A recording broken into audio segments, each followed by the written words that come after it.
Record dulu.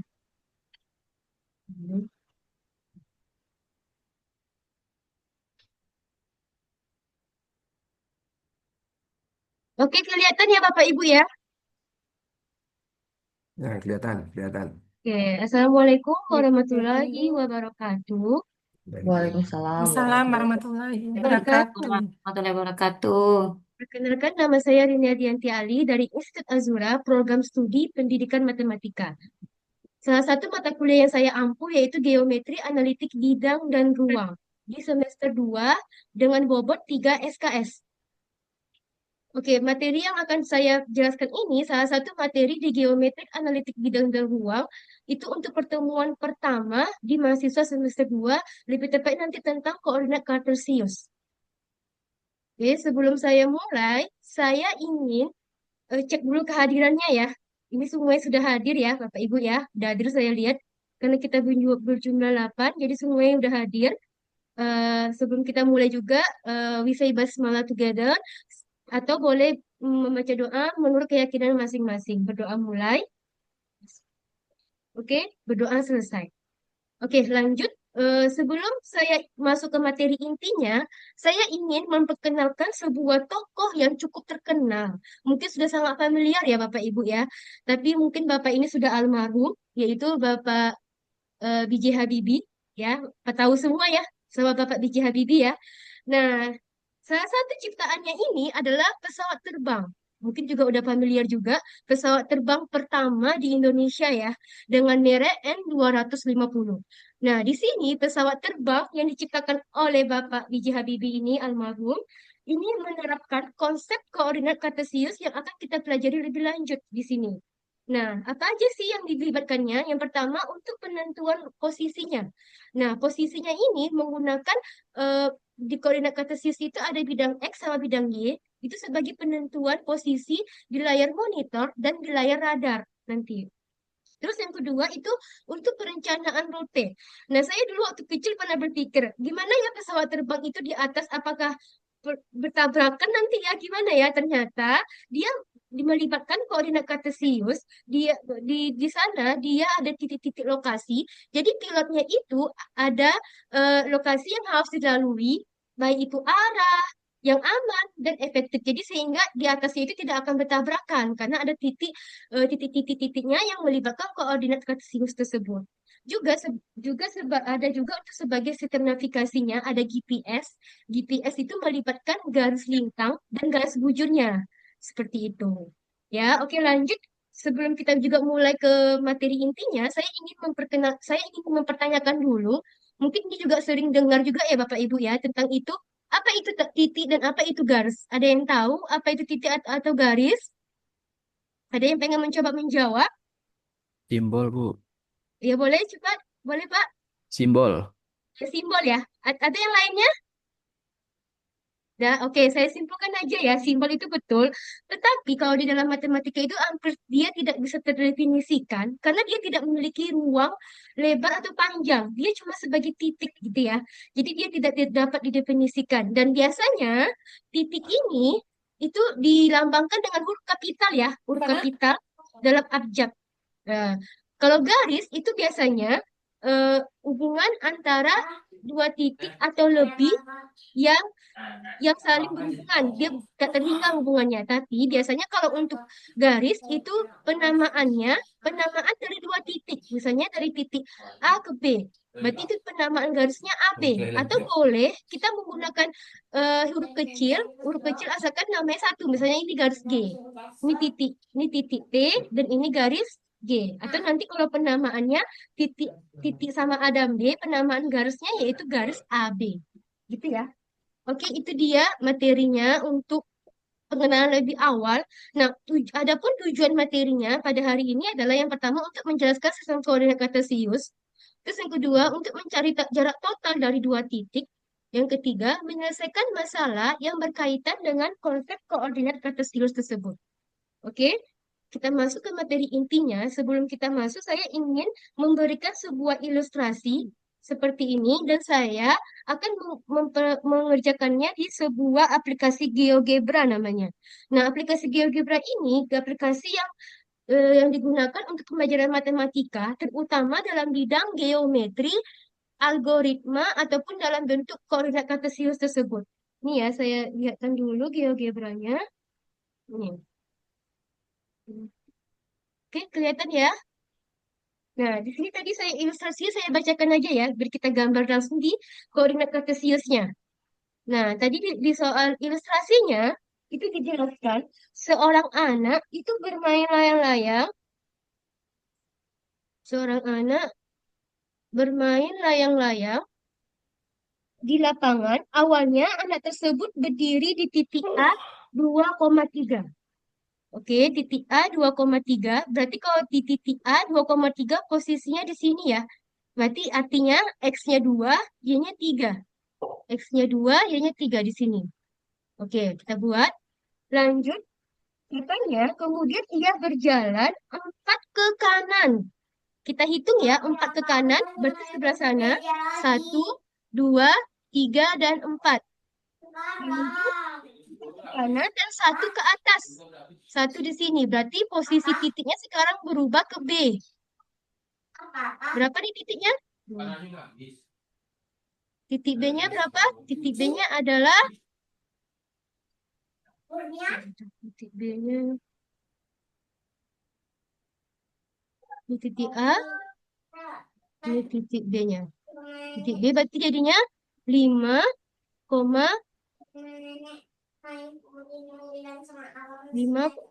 tadi 1, 2, 3, 4. Sorry, B 5, 6,4 di sini ya.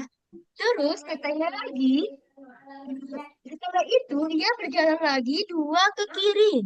2 ke kiri berarti sebelah kiri ya. Ke kiri 1, 2.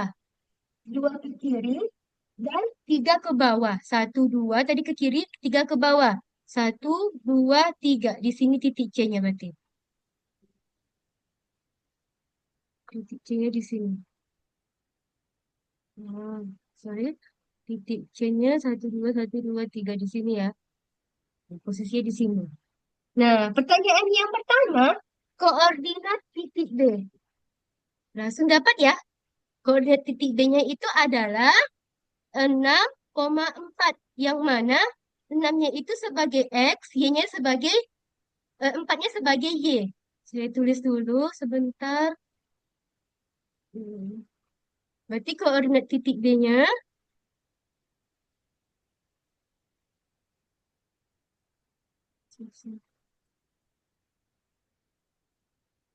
6,4.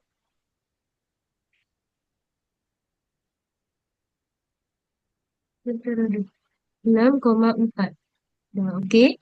Selanjutnya, yang A, yang nomor 2, koordinat titik C. Koordinat titik C langsung kita dapat yaitu 4,1. Gitu ya. 4,1.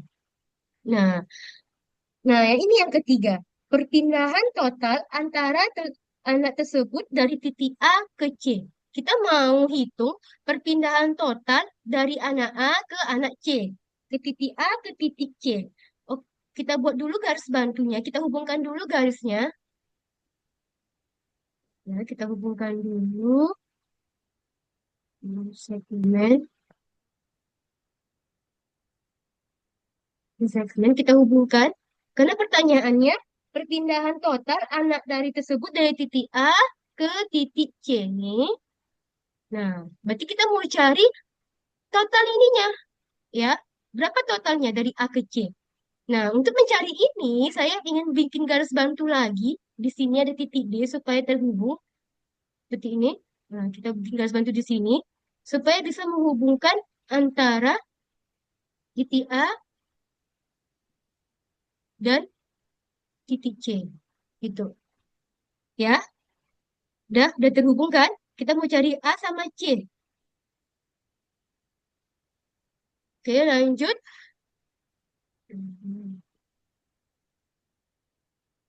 Oke, udah kita bikin garis bantu. Selanjutnya, untuk coba Bapak Ibu lihat, ini kan seperti segitiga siku-siku ya, bukan seperti lagi, emang segitiga siku-siku ya. Nah, segitiga siku-siku ini adalah segitiga istimewa yang mana salah satu sudutnya yang berjumlah 90 derajat. Ya, berarti ini kita bisa lihat di sini di titik D itu jumlah sudutnya 90 derajat. Oke. Nah, untuk mencari jarak A sama D, A sama C tadi, kita bisa bikin bantuan antara dengan menggunakan teorema Pitagoras tersebut. Nah, karena kan ini kan membentuk hipotenusa. Nah, di segitiga siku-siku itu ada berlaku namanya teorema Pitagoras. Jadi kita bisa menghitung jarak total titik A ke C itu dengan menggunakan teorema Pitagoras. Ya, kita bikin dulu titik A-nya ini nilainya tadi titik A-nya ini kita lihat nilainya adalah 2,3 ya. Kita buat titik A-nya,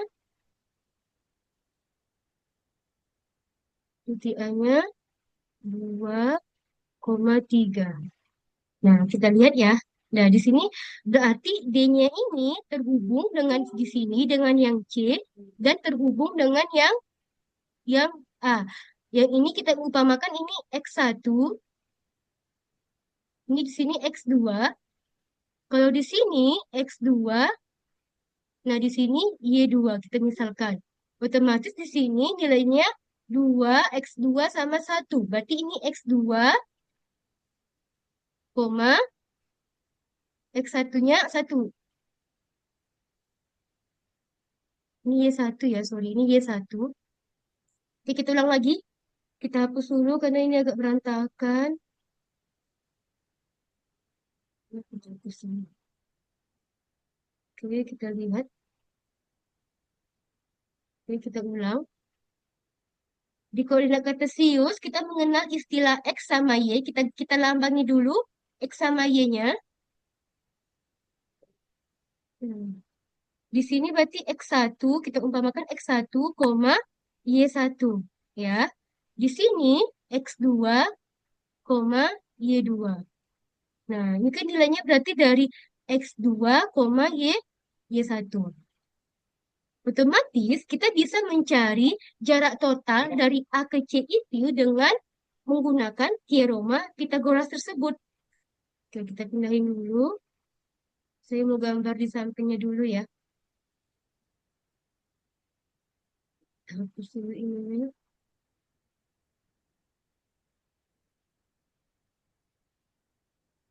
Oke, kita mau cari jarak totalnya aja dari A ke C.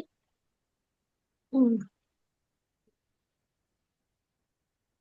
kita lihat, kita bisa menggunakan teorema Pitagoras, berarti jarak A ke C, langsung saja, berarti adalah jumlah dari segitiga siku-siku,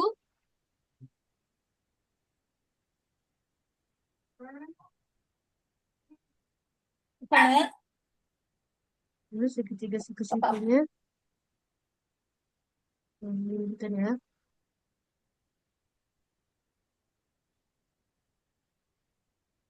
Oke, AC-nya adalah jadinya hmm, AC-nya jadinya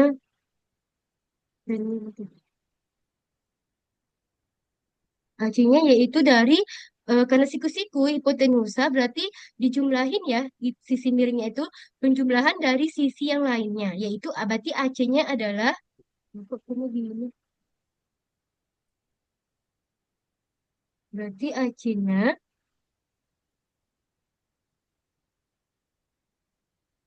berarti jumlah dari AD dikuadratin ditambah DC kuadrat gitu kan seharusnya.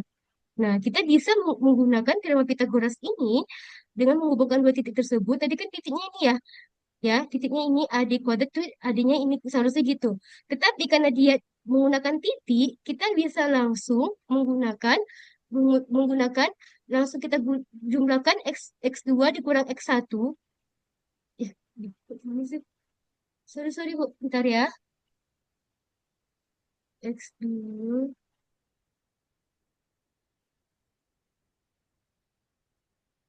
Oke, saya kembalikan dulu ke PPT-nya bentar ini. Di sini aja dulu kita gambarnya coba. Itu dia. Ini anggap sudah digambar tadi ya. Berarti kita bisa lihat tadi A-nya.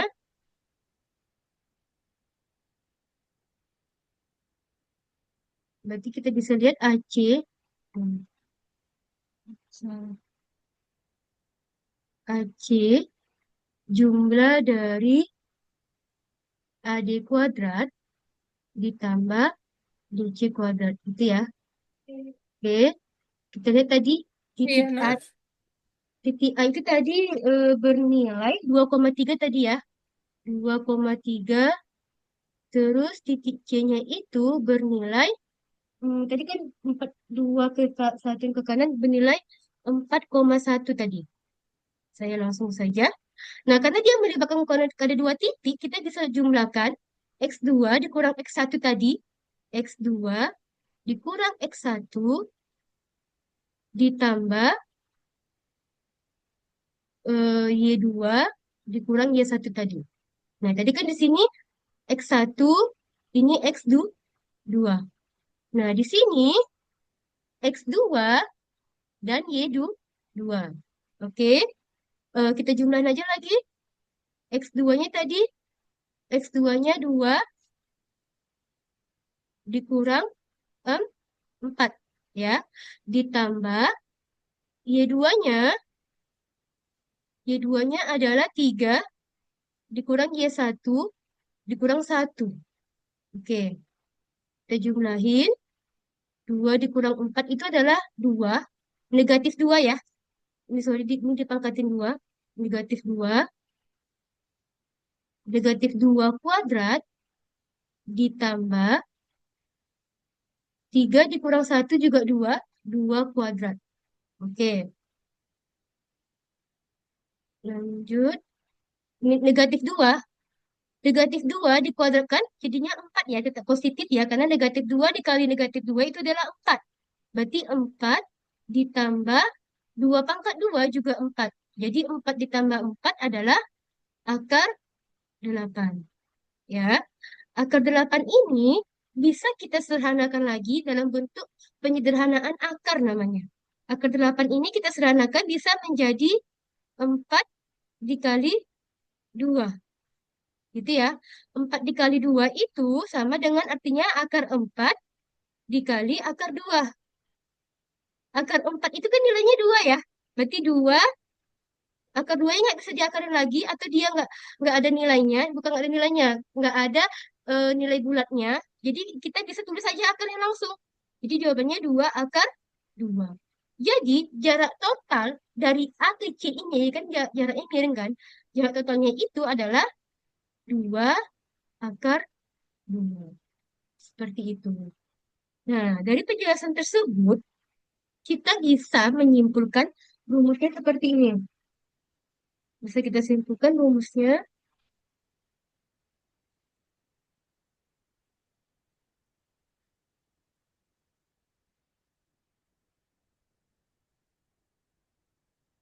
Bisa simpulkannya.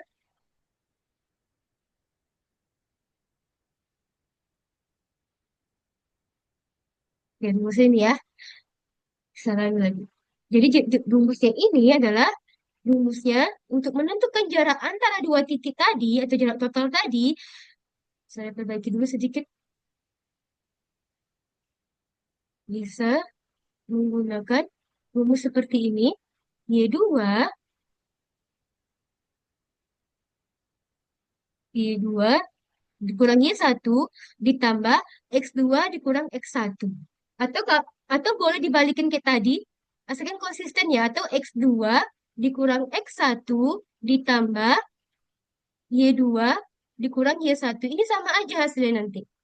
Kita cek ya, tadi kan kita menggunakan rumus yang ini pertamanya. Nah, kalau kita menggunakan rumus ini boleh juga, asalkan konsisten penamaannya. Kalau X duluan, X duluan. Tapi kalau Y duluan. Jadi kesimpulannya, rumus antara dua titik ini adalah Y2 dikurang Y1 ditambah X2 dikurang X1. Karena dia melibatkan teorema Pitagoras pada segitiga siku-siku, karena nanti titiknya itu menghubungkan dua titik yang membentuk segitiga siku-siku dan kita bisa menggunakannya dengan menggunakan teorema Pitagoras. Tapi karena ini koordinat kartesius, kita bisa menyimpulkan rumusnya seperti ini. Oke, oke, itu ya. Kita coba latihan.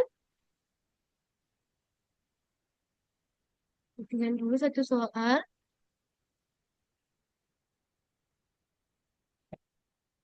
Ini. Kita coba yang nomor satu. Ada yang mau coba? Bapak Ibu ada yang mau coba? Ini yang pertama, lumayan gampang. Hitunglah jarak antara titik P 2,3 dan titik Q 8,-1. Nah, di sini kita bisa langkah pertama kita tadi apa? Tentukan dulu X1 sama X2-nya ya. Berarti di sini X1, ini X2. Yang Q-nya ini, sorry, salah ya. Karena ini koordinat kartesius, pasti kawannya X sama Y. Jadi di sini X1, di sini X1 dan Y1. Ini X2 dan Y2. Nah, kita bisa pakai rumus yang tadi pengerjaannya. Yang pertama kita pakai langkah yang pertama tadi ya, Y2 dikurang Y1 ditambah X2 dikurang X1 kuadrat. Jangan lupa kuadratnya karena itu Pitagoras. Ya, kita langsung Y2-nya min 1 ditambah dikurang 3 dikuadratin ditambah X2-nya 8 dikurang 2 X1-nya. Oke. Min 1 ditambah 3. Ini akar. Min 1 ditambah min 1 dikurang 3 jadinya min 4 ya. Min 4 pangkat 2 ditambah 8 dikurang 3. 8 dikurang 2. Berarti 8 kurang 2 adalah 6. 6 kuadrat. Oke. Kita bikin Pitagorasnya. Min 4 kuadrat, ingat ya, apapun, walaupun angkanya negatif, dikuadratin, tetap jawabannya positif. Jadi 4 kuadrat adalah 6, 16. Ditambah 6 pangkat 2, 3, 6. Dijumlahin, boleh dibantu Bapak Ibu? 16 tambah 3, 6, berapa ya? Ada yang tahu? 42, 16 tambah 42. 3, berapa? 42 bukan? Iya, 42. Wih. Makasih ya Pak Fadil. Nah, jadi Iya. jawabannya akar 42. Sebenarnya sini boleh, tapi di matematika ada lagi penyederhanaan namanya. Disederhanakan dulu akar-akarnya. Ini kita sederhanakan. Kalau disederhanakan boleh, tapi kalau nggak boleh nggak apa-apa. Tergantung pilihan gandanya. Karena pilihan ganda itu kan kadang ada yang sederhana, ada yang tidak, gitu ya. Tergantung mood buat soalnya mungkin ya. Jadi ini udah betul. Jawabannya adalah akar dari 42. Oke? Ya, terima Ada kasih pertanyaan? Bu Rini. Ya, Waktunya ada sudah pertanyaan. lewat 2 menit. Oke, terima kasih. Assalamualaikum. Waalaikumsalam. Agak susah ya makan matematika ya. Jadi kan kurang waktunya. Ya, nanti kita dengar Ya, tanggapan dari instruktur kita kepada oke. Prof. Terima Badni. kasih, Bu. Dipersilakan, Prof. Ya. Ya, Eh, saya minta pendapat dari ini peserta dulu. Gimana? Apa yang ini apa namanya komentarnya? Gimana? Sebelum saya,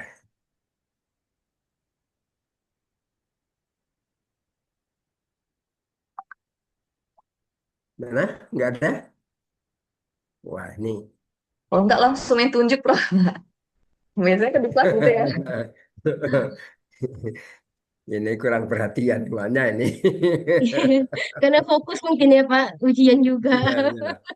Eh, Ya. mungkin tadi ada part tertentu agak cepat mungkin. Jadi karena ini matematika, jadi part tertentu Oh, ketangkep, part tertentu belum. Pengen itu aja sih. iya.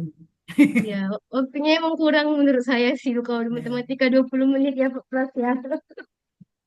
Kalau di kelas emang waktunya kita emang 3 SKS. Jadi kan 3 SKS sih emang full diskusi gitu loh kalau Bapak Ibu. Jadi kan karena ini dibatasi ya, jadi saya ya kayak gini, materinya emang saya satunya saya ini mungkin tadi saya coba emang terkejar mungkin tapi mungkin karena ini ya waktunya emang singkat jadi agak susah juga. Itu mungkin juga tadi terkendala juga di GeoGebra, ada permasalahan juga tadi pentabletnya. Kan ini ya, agak ini. Ya, gitu aja sih. Makasih Bu, Bu Altatif. Dan yang lain?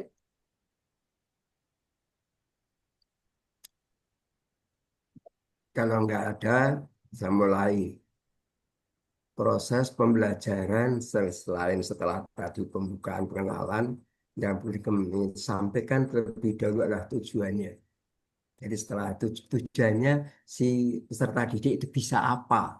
Setelah selesai kegiatan ini bisa apa? Nah, itu perlu muncul di sana.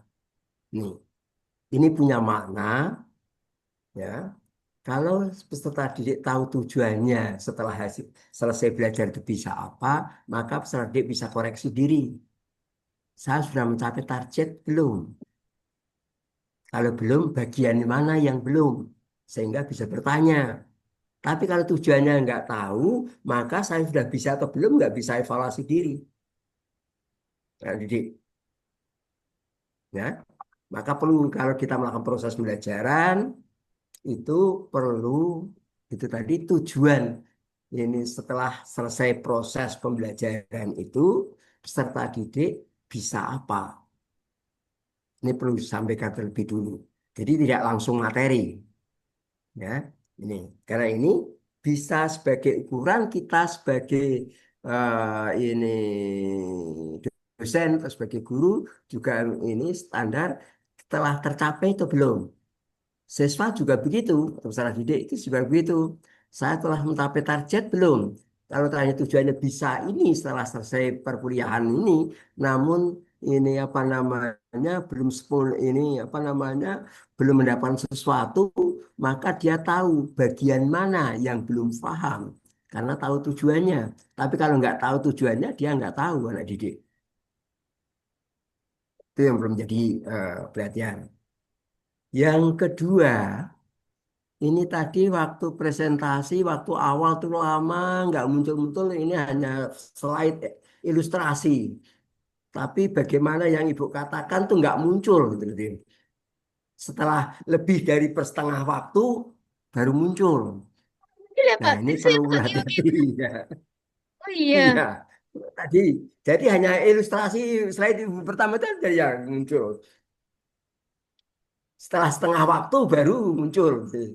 Ya, ya, tanya ini teman-teman mereka bertanya, ya, sehingga ini maka sebagai seorang ini pendidik harus hati-hati ngecek apa yang mau dilakukan sudah ini apa namanya bisa dilihat oleh peserta didik atau enggak. Nah itu belum jadi perhatian, ya. Ini. Kemudian yang ketiga, kalau zaman dulu seperti itu nggak punya masalah, ya. Ibu yang aktif tadi dari awal sampai akhir, nggak ada peserta didik itu yang aktif. Proses pembelajaran sekarang itu ditekankan adalah ini peserta didik yang aktif. Ini sudah dikumandangkan tahun 75, jadi sudah berapa 50 tahun yang lalu itu. Indonesia. Nah, sebelumnya enggak, ya gurunya yang aktif. Ya, ini secara mulai tahun 75 ya, itu apa namanya? Mungkin sebagian dari ini belum belum lahir ya. Ini itu sudah mengatakan bahwa belajar ini sudah dikenalkan istilahnya CBS, cara belajar siswa aktif. Jadi yang aktif itu siswanya atau anak didiknya. Sementara pendidiknya itu berfungsi sebagai fasilitator. Mungkin kasih masalah, kasih gambar, Anda coba cari ini. Aktif, kemudian kita keliling. Ada yang kesulitan baru kita bantu, maaf. Itu proses pembelajaran yang bagus. Ya, jadi kita sebagai fasilitator, bukan kita yang aktif, namun bagaimana kita menyiapkan media, cari ini, siswa cepat paham. Nah, kreativitas seorang guru atau seorang dosen di sini diperlukan. Itu yang perlu menjadi perhatian. Jadi jangan kita yang aktif. Dan sekarang dikembangkan ini apa namanya?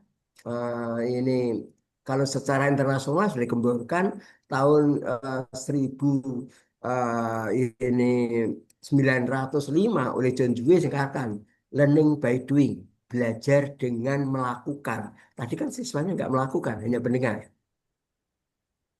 Sejak tahun 1905. Ya, ini.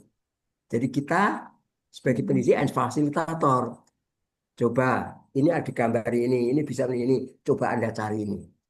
Kira atau mungkin ini dampaknya apa kalau ada ini. Tapi berikan gambaran.